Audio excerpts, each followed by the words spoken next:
Good morning everyone, this is Professor Vincent Torre Bongolam. Sa ginanap na peace rally ng Iglesia ni Cristo ay humarap si Senator Amy Marcos ng buong tapang, buong lakas ng loob na hilingin sa kanyang kapatid na bumaba na ito sa pwesto sapagkat nakikita niya na hindi na ito nakapagbibigay ng tamang pamumuno bilang Pangulo ng Pilipinas dahil sa pagkalulong o pagkabangag sa droga. Napakagandang pakinggan, mga kaibigan. Dahil tila baga sinasabi niya na panahon na upang ibigay ang pamumuno sa Vice Presidente na si Sara Duterte. Sa kadahilanang wala na pong nangyayaring maganda sa kanyang liderato. Ang kanyang pagiging bangag sa droga ay nagagamit na ng kanyang mga cabinet officials. Nagagamit na ito ng mga opisyal ng gobyerno na sinasamantala ang pagiging bangag nito. Kaya nakakagawa na sila ng mga bagay na hindi po tama. Nakakagawa na sila ng krimen na labag sa konstitusyon, labag sa kanilang sinumpaang mga tungkulin, ang pandarambong sa kaban ng bayan. At ginagamit nila ang Pangulo sa mga ganitong uri ng pagnanakaw. Napakabigat po na revelasyon ito para sa isang kapatid. Akalain niyo ba naman, kapatid mismo ang magpaparatang at magbubulgar ng ganitong mga gawain ng Pangulo. Gaya nga po ng nasabi ko, napakagandang pakinggan, hindi ba? Na tila baga, ito po ay umaayon sa mga wishes ng mga Duterte supporters. Sapagkat automatically, kapag bumaba po sa pwesto ang Pangulo, ay magiging Pangulo po ang Vice Presidente. Pero po, ito ang nakapagtataka. Ang mga naratibo, ang mga aksyon, galaw ng mga dilawan o pinklawan at iba pang kulay, mga kaibigan, ay tila yata hindi ganito ang kanilang isinisigaw. Ang kanilang isinisigaw kahapon kasi, mga kaibigan, ay naganap ang rally ng mga dilawan o pinklawan. Ang kanilang sigaw, labanan ng katiwalian, tigilan ng korupsyon, bumaba si PBBM kasama si Inday Sara Duterte. Mga kaibigan, para sa kaalaman ng lahat, ang Pangulo ng Republika ng Pilipinas lamang po ang responsible sa anomalyang ito sa budget ng pamahalaan. Isipin po ninyong mabuti, intindihin po ninyong mabuti, yun lamang po tayo yung nasa konstitusyon. Paano nga ba binabalangkas ang budget ng pamahalaan? Sa pakikipagtulungan po ng Department of Budget and Management at ng Office of the President, ay binabalangkas po nila ang Net Expenditure Program. Ito po yung pondo na dapat ilaan sa mga ahensya ng pamahalaan. Nangyari po ito sapagkat ang mga ahensya ng pamahalaan ay may mga proposal na mga budget para sa susunod na taon. Nagsusumite sila ng kanilang mga pipeline projects, mga ongoing projects at mga susunod na proyekto na dapat ay maponduhan sa susunod na taon. Isusumite nila ito sa opisina ng Pangulo. Tatalakayin at bubusisiin itong mabuti ng Pangulo kasama po ang Department of Budget and Management at iba pang opisyal ng pamahalaan. Sa kanilang deliberation, mabubuo ang Net Expenditure Program sapagkat susuriin ng Pangulo kung ang mga nakalagay doon sa budget proposal na yon ay inline ba sa kanyang mga priority project. Ibababa nila ito sa House of Representatives para sa budget deliberations.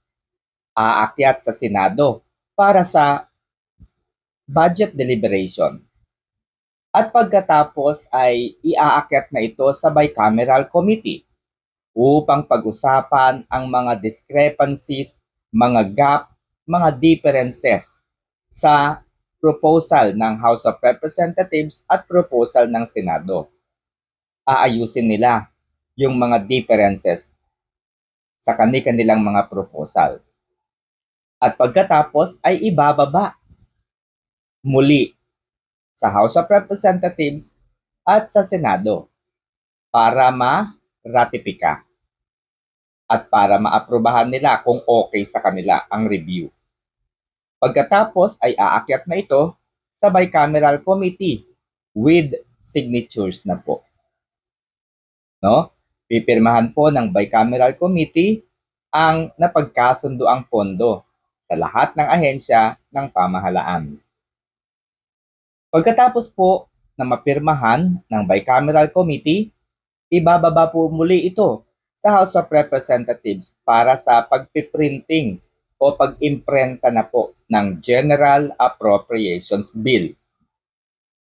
Ito po ay iaakyat na sa Office of the President. Kung inyong matatandaan, sabi ni Pangulong Marcos Jr. noong kanyang SONA noong 2024, nabasa ko, binusisi ko ang mga pahina na nakapaloob sa General Appropriations Bill. Binanggit pa nga ng Pangulo, more than 4,096 pages of documents ang kanyang binusisi, pinag-aralan. At pagkatapos niyang gawin ito, pinirmahan niya ang 2025 General Appropriations Bill noong December 30, 2024. Kaya ito po ay naging ganap na batas at tinawag na 2025 General Appropriations Act. Early January of 2025, binusisi, pinag-aralan, at inimbestigahan ni Congressman Isidro Ungab ang Bicameral Committee Report. Dito ay natuklasan niya ang mga blank items sa Bicameral Committee Reports. Agad-agad niya itong diniscuss kina Attorney Torion, Attorney Delgra, at sa dating Pangulong si Rodrigo Roa Duterte. Sapagkat labag sa batas ang nasabing proseso na pinagdadaanan ng pagbabudget. Dapat kasi mga kaibigan ay walang blanco sa bicameral committee report sapagkat magiging prone ito para magkaroon ng malawakang pagnanakaw. Tandaan po ninyo, pinirmahan ng Pangulo ang pondo sa makatuwid. Kinonsinti niya ang anumang mga insertion na inilagay doon sa 2025 budget. Kinonsinti niya dahil pinirmahan niya. Kung inyo ring matatandaan ang naging pahayag ni Senator Panfilo Lacson noong nakaraang taon nang siya ay tumatakbo pa lamang bilang senador. Ang sabi niya, isa sa pinakamagandang proseso ng pag-aayos at pagpipirma, pagbalangkas ng pondo ay yung panahon ni dating Pangulong Rodrigo Roa Duterte sapagkat nagbito ang dating Pangulo ng napakalaking pondo na kanyang natuklasan, mga insertion na hindi niya inaprubahan. Sa makatuwid, kung ano ang ibinigay sa opisina noon ni dating Pangulong Duterte na nakita niyang hindi align sa kanyang mga pipeline projects, sa kanyang mga priority, ay kanyang binito at tinanggal sa budget. Bago niya pinirmahan ang General Appropriations Bill, bago naging ganap na batas. So see the difference, mga kaibigan. Malinaw na hindi kinukonsinti ni Duterte ang pagnanakaw. Ito ang panahon po ni Pangulong Ferdinand Romualdez Bongbong Marcos Jr. Atin pong napag-alaman na bilyong-bilyong pera ng bayan ang nawawala taon-taon. Nag-umpisa ang malaking korupsyon noong 2023 at ito po ay napansin ng dating budget secretary ni dating Pangulong Benigno Simeon Pinoy Aquino na si Francisco Butch Abad. Sabi niya, napakalaking korupsyon ito at nag-umpisa noong taong 2023. Tumutugma ang mga pahayag na ito ni Francisco Butch Abad sa pahayag ni Congressman Toby Tiangco. Ang sabi po ni Toby Tiangco, ang pondong nawawala sa kaban ng bayan noong 2023 ay nagkakahalaga ng 300 billion pesos. Noong 2024, 500 billion pesos ang nawawala. At nitong 2025, 400 bilyong piso ang nawawala. Sa makatwid, sa loob ng 3 taon, higit 1 trilyon ang nawala sa pondo ng bayan na nagpalubog sa Pilipinas. Kaya, naging dahilan ito upang mawalan ng kumpiyansa, mawalan ng tiwala ang mga investors na magtayo ng negosyo dito sa Pilipinas. Kaya, kung tatanungin natin, nasaan na ang sinasabing 4 na trilyong piso na investment mula sa ibang mga bansa? Kung inyong mapapansin at kung inyong babalikan, ipinagmayabang ni Pangulong Marcos Jr. na nagbunga yung kanyang pagpunta sa iba't ibang mga bansa, yung panliligaw niya sa iba't ibang mga bansa during sa mga state visit nito. Sabi niya, nakapag-uwi siya ng higit na 4 na trilyong piso dahil magbubukas ng negosyo, ng investment ang mga bansang kanyang napuntahan dito sa Pilipinas. Pero hindi po ito nangyari. In fact, nangungutang tayo sa ibang bansa pero dinecline po ito ng ibang bansa.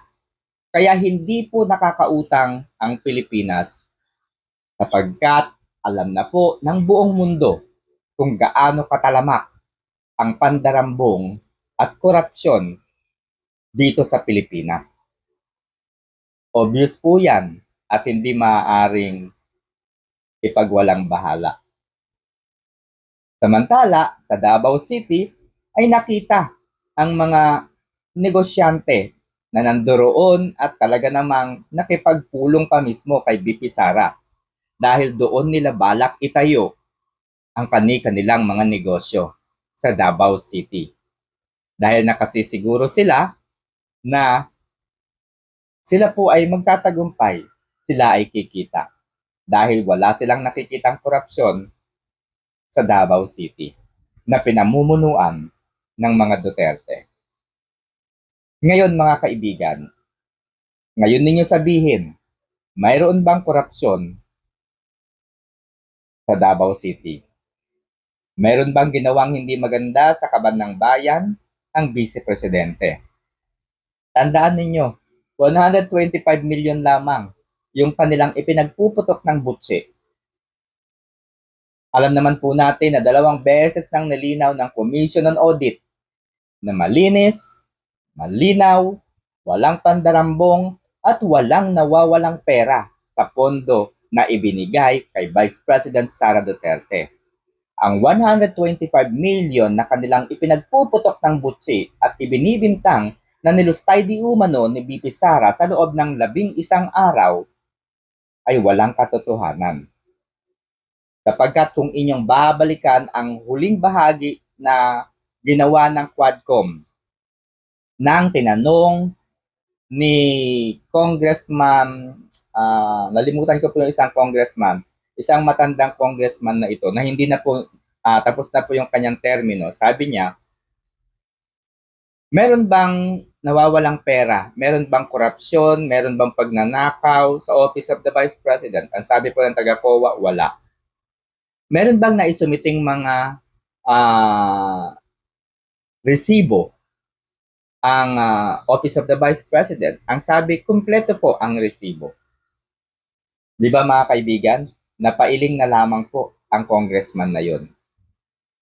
Okay? So, pag naalala ko po yung congressman na yon, i-comment ko na lang sa comment section. Okay? So, napakalinaw po ng mga nangyayari.